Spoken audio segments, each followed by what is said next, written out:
Hello दोस्तों, आप सभी को एसएमपी ब्रांड यूट्यूब चैनल में स्वागत है।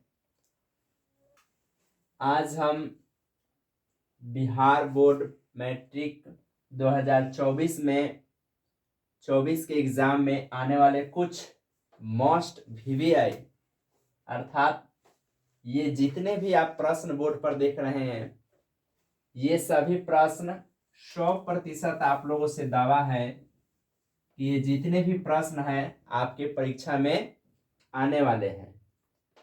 तो आप इसे एक बार याद करने की कोशिश कीजिएगा। इसमें पहला जो है क्वेश्चन कि पंडित किसे कहते हैं। पंडित किसे कहते हैं? पंडित हम उसे कह सकते हैं जिसके पास संपूर्ण विषयों का ज्ञान हो और मनुष्य तथा हरेक जीवों के रहस्यों के बारे में जानता हो, उसे हम क्या कह सकते हैं? पंडित कह सकते हैं। अर्थात यह हुआ कि वैसा व्यक्ति जिसके पास सभी विषयों का संपूर्ण ज्ञान हो और जो मनुष्य तथा हरेक जीवों के रहस्यों के बारे में पूर्ण ज्ञान रखता हो, उसे पंडित कहा जाता है। उसके बाद आपके पास दूसरा क्वेश्चन है इसके बाद कि नदी और विद्वान में क्या समानता है। तो पाठ में बताया गया है कि नदी और विद्वान में यह समानता है कि जिस तरह नदियां अपने नाम रूप को छोड़कर जाकर समुद्र में निर्भय स्वतंत्र रूप से मिल जाती है, वैसे ही जो विद्वान पुरुष होते हैं, जो ज्ञानी पुरुष होते हैं, वे संसार रूपी अंधकार के माया को छोड़कर सभी मोह माया को त्याग कर और सत्य के मार्ग पर चलकर और उन्नत स्थान अर्थात अपने लक्ष्य को पा लेते हैं। अर्थात कह सकते हैं कि नदी जिस तरह नदियां अपने नाम और रूप को स्वतंत्र रूप से होकर जिस तरह समुद्र में मिल जाते हैं, उसी प्रकार जो विद्वान पुरुष होते हैं वो संसार रूपी अंधकार मोह माया को त्याग कर और अपने लक्ष्य को प्राप्त करते हैं। उसके बाद तीसरा क्वेश्चन है, अलस कथा पाठ के आधार पर बताइए कि आलसी पुरुषों को किसने और क्यों निकाला। तो आलस कथा जो पाठ था वह इसके लेखक विद्यापति हैं। अलस कथा पाठ जो है इसके लेखक कौन है? विद्यापति हैं। उन्होंने एक गांव में रहने वाले 4 आलसी पुरुषों के बारे में यह जो कहानी लिखे हैं। इसमें बताया गया है कि जो 4 आलसी होते हैं वह एक वीरेश्वर नाम के मंत्री होते हैं, जो स्वभाव से दानशील और दयावान होते हैं। वह प्रतिदिन स्नान करके पूजा प्रदान करके और सुबह सुबह बेसहारे लोगों को तथा आलसियों लोगों को भोजन देते हैं और साथ में साथ कुछ वस्त्र और आभूषण देकर उसे विदा करते हैं। यही सब नित्य दिन उनका कार्य होता है। कुछ दिनों के बाद मंत्रियों के द्वारा उनको पता चलता है कि बहुत से ऐसे व्यक्ति हैं जो हट्ठा खट्टा होकर भी ये दान के सोना चांदी के लालच में, पैसे के लालच में आकर और भोजन प्रतिदिन करते हैं। तो इस जो थे वो चारों पुरुष वो आलसी थे। उन्हें जांच करने के लिए अर्थात उनकी परीक्षा करने के लिए उन लोगों ने एक योजना बनाई कि क्यों ना सही आलसियों को जांच करने के लिए एक ऐसा षड्यंत्र रचा जाए जिससे सही आलसियों की पहचान हो जाए। तब वीरेश्वर और मंत्रियों के सहयोग से क्या किया जाता है कि पुनः सुबह के समय सभी को जैसे पहले भोजन कराया जाता था, सभी को भोजन करा दिया जाता है और उसके बाद सभी जो भी भोजन करने आए उस दिन, उन सभी पुरुषों को कहा गया कि आप लोग आज से रोज रोज यहाँ आने की आवश्यकता नहीं है कि आप लोग भोजन ग्रहण कीजिए और उस महल में सोइए और प्रतिदिन आप लोग ऐसे ही कीजिएगा।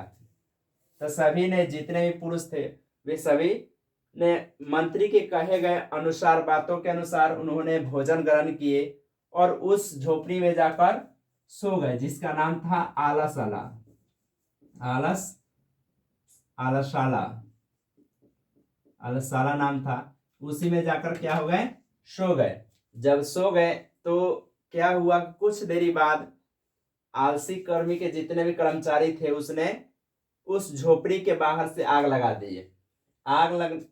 आग लगते ही जितने भी धूर्त लोग थे वे सभी लोग उस झोपड़ी से निकलकर बाहर की ओर भागने लगे और सभी लोग लगभग भाग गए।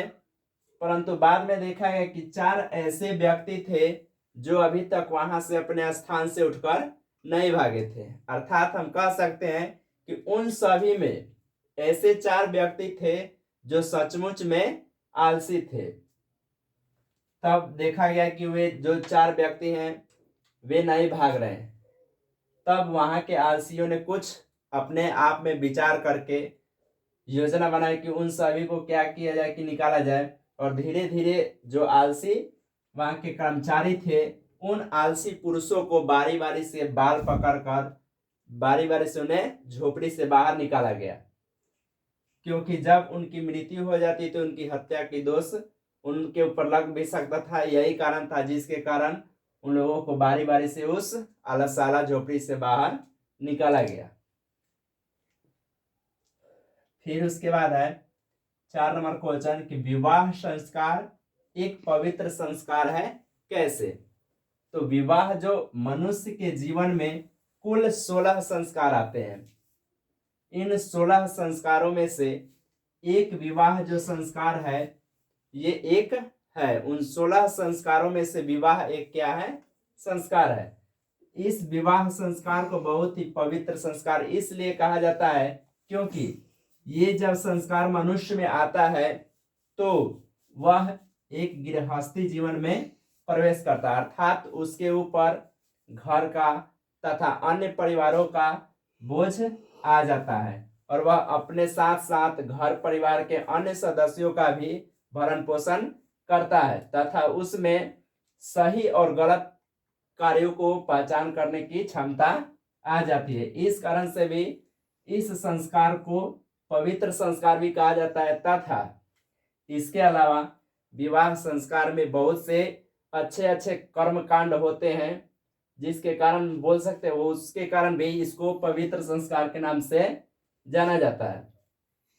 जैसे मंडप निर्माण, गोदान, कन्यादान, सिंदूरदान, ये सब जितने भी कार्यक्रम है, जितने भी कांड है, ये सब विवाह संस्कार के अंतर्गत आते हैं।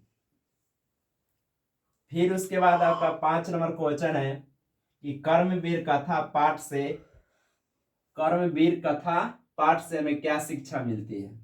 तो कर्मवीर पाठ में राम प्रवेश राम एक व्यक्ति हैं।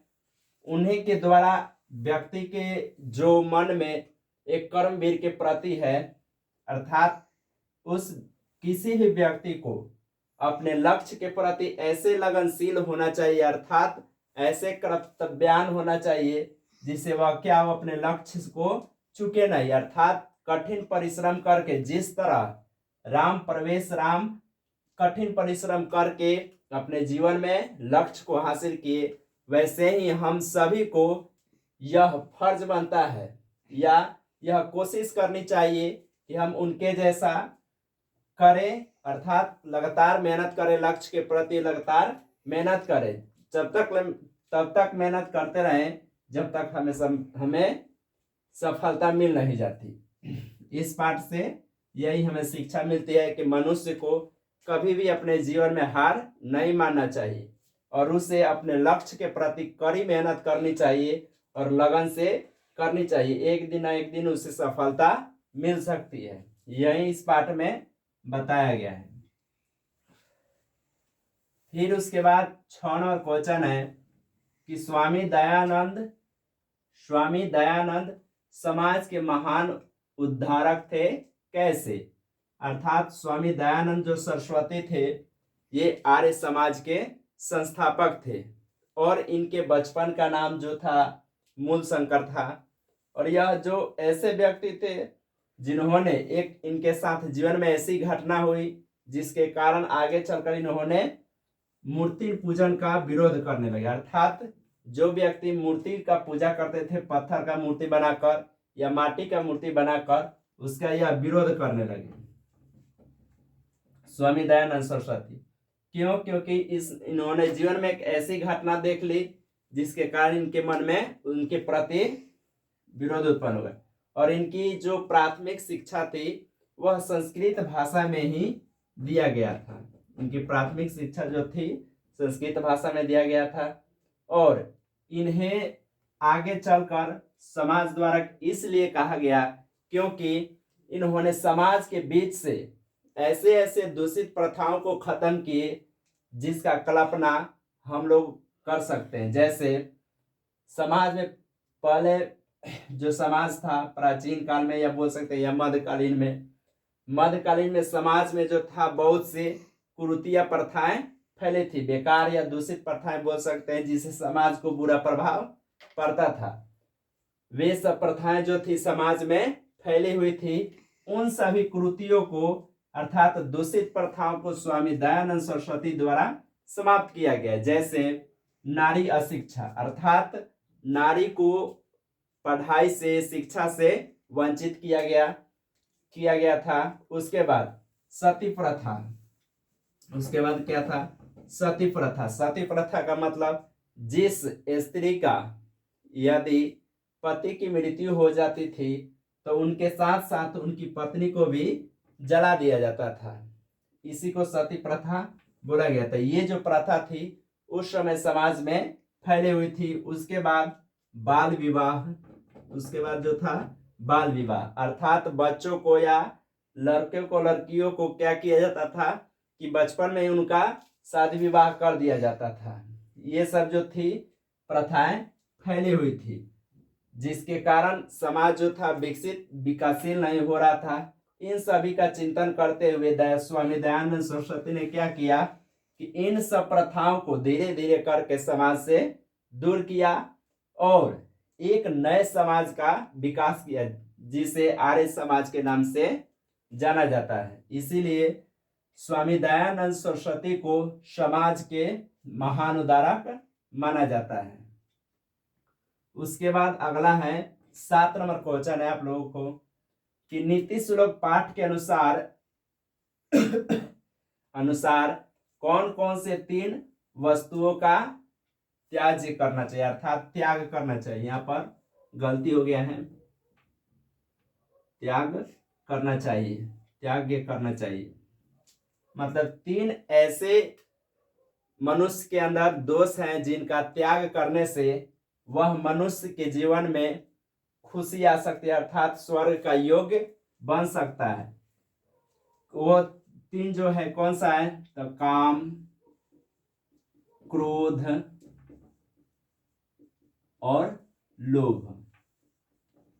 काम, क्रोध और लोभ, ये जो 3 चीज है ये मानव जीवन को विनाश की ओर ले जाता है। और अच्छे व्यक्ति होते हैं, जो सज्जन व्यक्ति होते हैं, जो विद्वान पुरुष होते हैं, वे क्या करते हैं कि इन तीनों चीजों का त्याग करते हैं, क्योंकि इन्हें पाठ के अनुसार, नीति श्लोक पाठ के अनुसार बताया गया है कि ये जो 3 चीज हैं, ये 3 जो चीज हैं, ये नरक के मुख्यतः 3 द्वार होते हैं। अर्थात जिन व्यक्तियों के पास ये 3 गुण होंगे, काम, क्रोध और लोभ, ये जो 3 चीज होंगे वे नरक के भागी हो सकते हैं। इसीलिए जो महान पुरुष होते हैं, विद्वान पुरुष होते हैं, अर्थात जो व्यक्ति अपने मन में यह इच्छा रखते हैं कि हमें स्वर्ग की प्राप्ति हो, तो उन्हें क्या करना पड़ेगा? 3 चीजों का त्याग करना पड़ेगा, काम, क्रोध और लोभ। इन 3 चीजों का त्याग कर देने से आप या अन्य व्यक्ति क्या कर सकते हैं? स्वर्ग के भागी बन सकते हैं। तो ये जो है 7 नंबर क्वेश्चन आपको दो तरह से पूछ सकता है कि नीति शुल्क पाठ के अनुसार बताएं कि आप किन किन 3 चीजों का हमें परित्याग करना चाहिए, अर्थात छोड़ देना चाहिए। तो काम, क्रोध और लोभ को क्या करना चाहिए? छोड़ देना चाहिए, जिससे हम क्या कर सकते हैं? स्वर्ग का भागीदारी हो सकते हैं। अन्यथा यही क्वेश्चन आपको इसमें ही पूछ सकता है कि बताइए कि नरक के कितने द्वार हैं। तो इसका सही वही उत्तर हो जाएगा कि नरक के मुख्यतः 3 द्वार हैं, क्योंकि यह नीति शुल्क पाठ के आधार पर बताया गया कि नरक के मुख्यतः 3 द्वार हैं, काम, क्रोध और लोभ। ये जो 3 है नरक के द्वार हैं। उसके बाद 8 नंबर जो प्रश्न है, बहुत ये जो प्रश्न है बहुत बहुत VVI होने वाला है, अर्थात यह दावा है कि बहुत सही में सही यह आने वाले है, जो 8 प्रश्न है। और यह जो प्रश्न है यह भी आपको 2 तरह से पूछ सकता है आपको एग्जाम में। जैसे पूछ सकता है कि देवव्रत की प्रतिज्ञा क्या थी, या इसी को पूछ सकता है कि बताइए कि देवव्रत को भीष्म पितामह क्यों कहा जाता है। इन दोनों प्रश्नों का उत्तर एक ही होगा, जो अभी हम बताने वाले हैं। है प्रश्न कि देवव्रत की प्रतिज्ञा क्या थी। तो देखिए, देवव्रत जो थे, आप लोगों को पता होगा कि देवव्रत जो था वो महाराजा शांतनु का पुत्र था, अर्थात इन्हें गंगा पुत्र के नाम से भी जाना जाता है। देवव्रत को है जो इन्हें गंगा पुत्र के नाम से जाना जाता है। और गंगा जो थी शांतनु की प्रथम पत्नी थी। शांतनु जो थी, शांतनु की प्रथम, गंगा जो थी वो शांतनु की प्रथम पत्नी थी। और कोई कारणवश शांतनु को गंगा ने क्या किया कि छोड़ दिया। छोड़ देने के कारण एक दिन का ऐसा समय हुआ कि जब वह शिकार करने गए राजा शांतनु, तो उन्हें एक नदी के किनार पर एक बहुत ही सुंदर और सुशील कन्या उन्हें दिखाई पड़ती है, जिसका नाम था सत्यवती। जिनका नाम क्या था? सत्यवती। जो शिकार पर गए थे और जो कन्या को देखे, उस कन्या का नाम था सत्यवती। और जो सत्यवती थी वह निषाद राज की पुत्री थी। जो सत्यवती थी वह निषाद राज की पुत्री थी। और शांतनु इस कन्या को देखे और यह इतना सुंदर थी और इतना सुशील सुंदर थी कि यह राजा के मनों को भा गई। और राजा ने सोचा कि हम इस कन्या से विवाह करेंगे, क्योंकि यह जो कन्या है वो मेरे योग्य है। और यही प्रस्ताव लेकर उस कन्या के सामने गए और बोले उनसे कि हम आपसे विवाह करना चाहते हैं। फिर सत्यवती बोली कि हमारे विवाह का जो कार्य है वो हमारे पिताजी करेंगे, कि आप ऐसा हो कि मेरे पिताजी से आकर एक बार मिल ले। तो अगले दिन क्या करते हैं निषाद राज, शांतनु जो है अगले दिन निषाद राज के यहाँ जाते हैं और विवाह का, उसके कन्या के साथ विवाह का प्रस्ताव रखते हैं कि हम आपके पुत्री से विवाह करना चाहते हैं। तब निषाद राज बोलते हैं कि हमें कोई आपत्तिजनक नहीं है, कि आपके साथ मैं अपनी कन्या का विवाह करके बहुत ही खुश और गर्ववान समझूंगा, कि मुझे कोई दिक्कत नहीं है, परंतु एक शर्त है।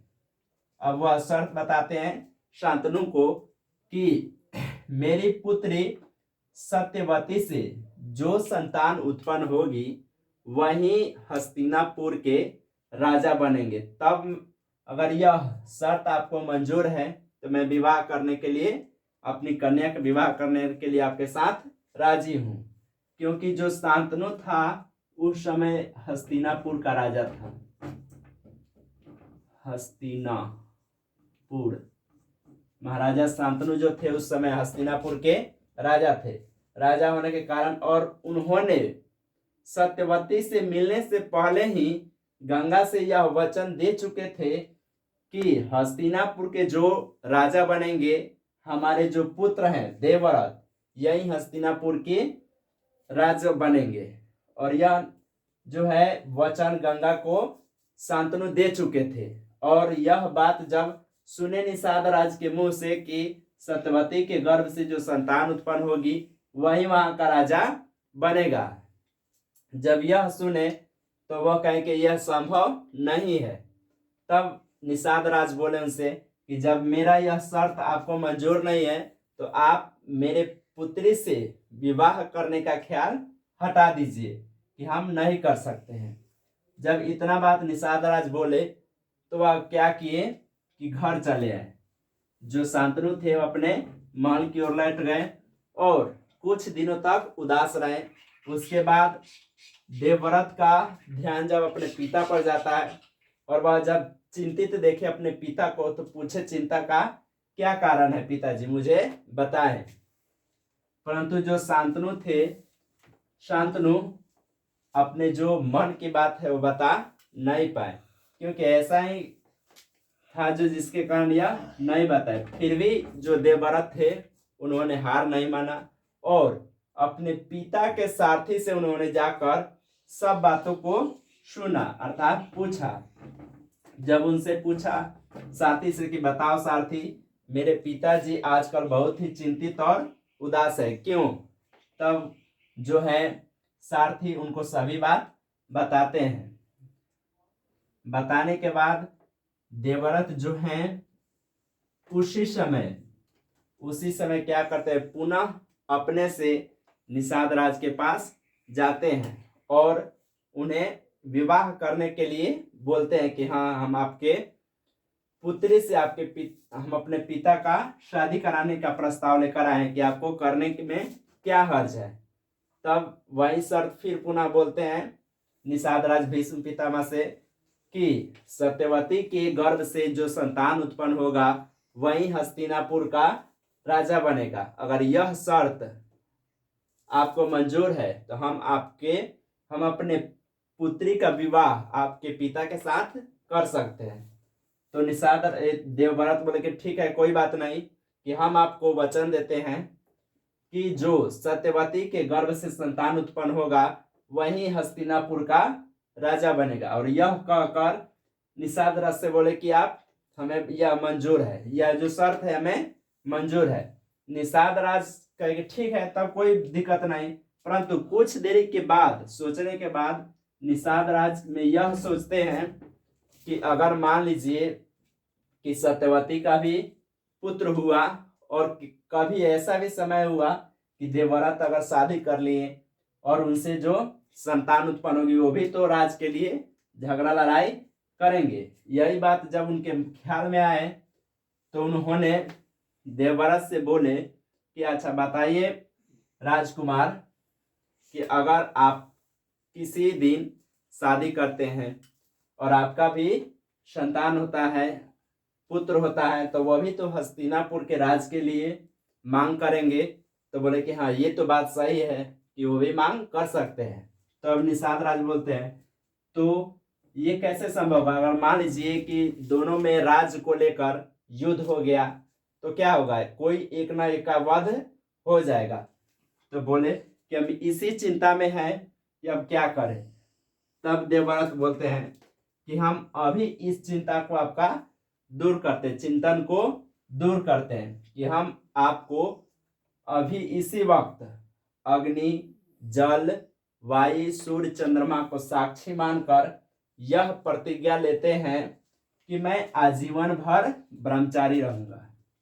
यह जो प्रतिज्ञा है वह देवव्रत अर्थात जो भीष्म पितामह है वह प्रतिज्ञा लेते हैं निषाद राज के समक्ष। अर्थात निषाद राज को यह वचन देते हुए कहते हैं कि हम प्रतिज्ञा लेते हैं कि हम जीवन में कभी भी शादी नहीं करेंगे, अर्थात जीवन भर ब्रह्मचारी जीवन बिताएंगे, जिसके कारण क्या होगा कि हम न विवाह करेंगे, न हमारा संतान उत्पन्न होगा, न यह लड़ाई झगड़ा का समय आएगा। और यही कहकर वहां से चले आते हैं, अपने मां सत्यवती को लेकर रथ पर बैठाकर अपने घर लेकर चले आते हैं। जिसके कारण तो यही इस प्रतिज्ञा के कारण उनका जो नाम है वह क्या पड़ गया, देवव्रत से उनका नाम भीष्म पितामह पड़ गया। क्यों? क्योंकि वैसा उस समय जो समय था, उस समय ऐसा प्रतिज्ञा लेने वाले पृथ्वी पर अभी तक जन्म नहीं लिए थे, जिसके कारण उन्हें ऐसे भीष्म प्रतिज्ञा के कारण उनका नाम देवव्रत से हटकर भीष्म पितामह हो गया। अर्थात कह सकते हैं कि इन्होंने अपने जीवन में ऐसी कठोर प्रतिज्ञा ली जो आज तक किसी ने नहीं लिया था, जिसके कारण इनका नाम देवव्रत से भीष्म पितामह हो गया। और इस प्रश्न के अनुसार बोल रहा है कि देवव्रत की प्रतिज्ञा क्या थी। तो देवव्रत की प्रतिज्ञा यह थी कि उन्होंने यह प्रतिज्ञा लिए थे कि हम जीवन भर शादी नहीं करेंगे, अर्थात ब्रह्मचारी जीवन बिताएंगे। आप इतना लिख दीजिएगा एग्जाम में। फिर उसके बाद 9 नंबर का प्रश्न है कि कर्ण के कवच और कुंडल की विशेषता क्या थी। कर्ण जो है, कर्ण के कवच और कुंडल की क्या विशेषता। तो जो कर्ण था इसे कर्ण को बचपन से ही सूर्य भगवान के द्वारा कवच और कुंडल मिला था। यह जब जन्म लिया उसी समय से इसके पास कवच और कुंडल था। यह सूर्य भगवान के द्वारा इनको दिया गया था और देते समय यह विशेषता थी, अर्थात यह कहा गया था कि आप कह सकते हैं कि कर्ण के कवच और कुंडल की यह विशेषता थी कि जब तक ले कर्ण के शरीर पर यह कवच और कुंडल रहेगा तब तक ले दुनिया का कोई भी अस्त्र शस्त्र इसे परास्त नहीं कर सकता है, अर्थात इसे कभी भी मार नहीं सकता है।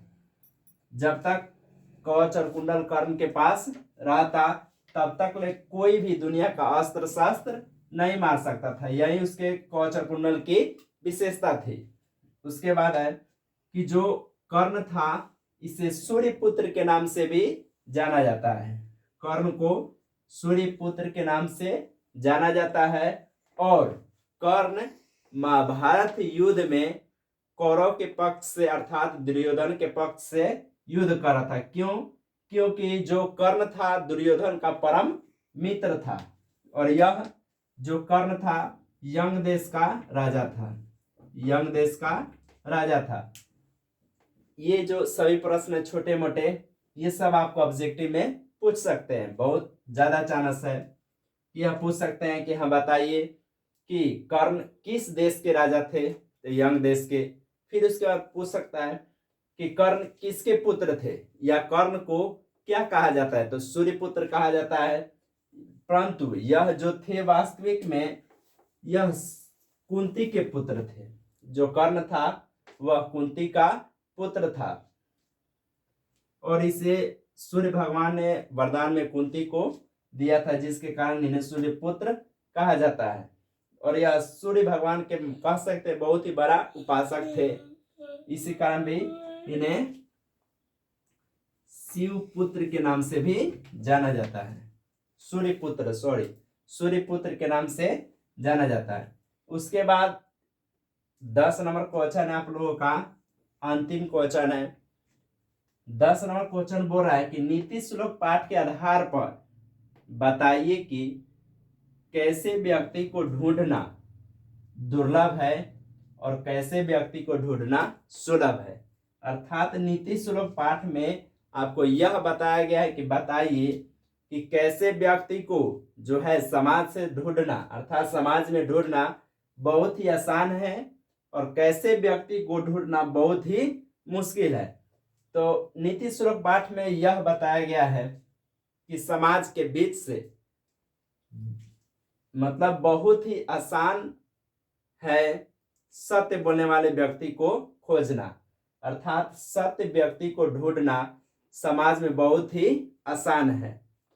कहीं से भी ढूंढ सकते हैं समाज में सत्य बोलने वाले को, परंतु बहुत ही कठिन है समाज के बीच से उस व्यक्ति को ढूंढना जो अपने सत्य अर्थात अपने बुराइयों को सुन सके। ऐसे व्यक्ति को ढूंढना बहुत ही मुश्किल है। अर्थात बोल सकते हैं कि समाज से सत्य बोलने वाले व्यक्ति को खोजना बहुत ही सुलभ अर्थात आसान है, परंतु उस सत्यवाणी को सुनने वाले व्यक्ति को ढूंढना बहुत ही मुश्किल अर्थात दुर्लभ है।